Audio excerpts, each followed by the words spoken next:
Hey guys, welcome back to my channel. If you're new here, my name is Twila. I am a mom to 3 kids and we are a very neurodivergent household. I am raising kids with autism and ADHD and I like to share some of that journey and my experience here on my YouTube channel. So if you like motherhood and lifestyle content with a little sprinkle of neurodivergent living, make sure you hit that subscribe button.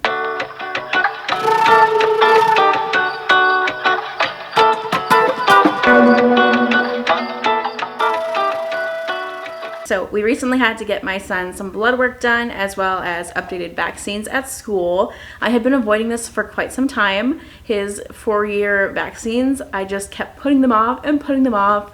And then the school eventually reached out and said, hey, we need to do these. And I was like, fine, it's time. And if you have an autistic child, you know that like sensory wise, that is such a scary place to navigate. And I was just so scared that he was going to be traumatized and have a really big meltdown. But it actually went really well and the school said he did amazing during his vaccines. So I'm going to share with you how we prepared for that. And it's really simple. You only need 3 things to do this. So first and foremost, you need a social story about getting blood work done. This is basically going to be a social story walking them through the experience, what's going to happen during the test, and more importantly, what they're going to feel while they're getting their blood work done. Is it going to pinch? Is it going to sting? Is the band that they put on your arm going to feel tight? Because the idea is the more they can anticipate the experience, the easier it's going to be for them. There's going to be no surprises and they were ready for it. And finally, the last 2 things that you're going to need are a hair tie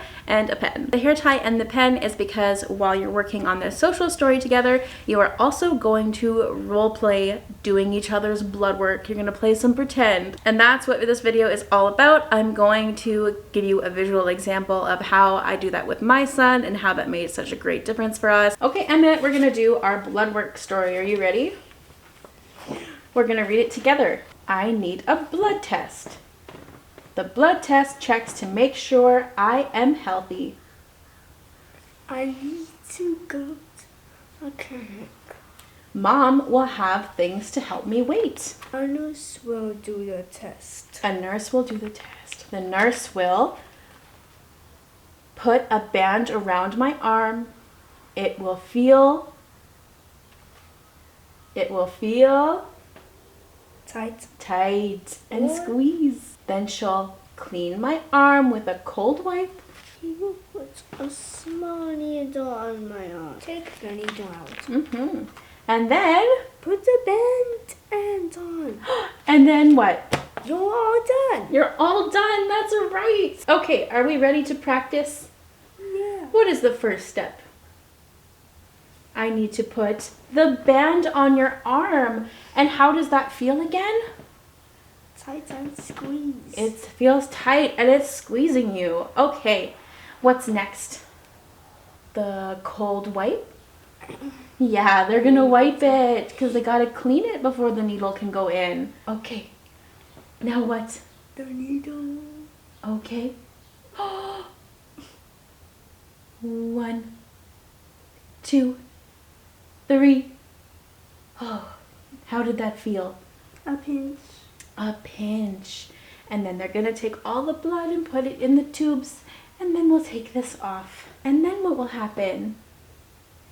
We'll put a band-aid We'll put a band-aid on there and it will be all done. Nice work. Do you want to turn to practice on me? Yeah. Okay, let's do it. Oh, You help? Okay, there it is. no, but a cold wipe. A cold wipe. And I'll put the needle. Now the needle goes in. 2, 3. Oh, I'm being so brave right now. I'll take some deep breaths. Is it done yet? 1, 2, 3. And that's what it's like. My son basically has this memorized by now. We have done it over and over. We did it pretty much every day of the week leading up to him getting the blood work done, as well as the vaccines at school. I also did coordinate advance with the school to make sure that they had someone there to support him while he was getting the vaccines done. He was even allowed to bring his favorite classmate as a support person. I cannot stress enough how important the visuals are and just role playing it. You really want to focus on anticipating every step of the way. Every child who is autistic is going to have a different experience with this. It might take a lot more work with others. We put a lot of work into this. I know it looks like it was just a breeze for my son, but it was a lot of hard work to get where we are. I hope you found this video helpful, and if you did, please do hit that like and subscribe button and follow along for more things: autism, neurodivergent parenting, and motherhood. See you guys in the next one. Bye.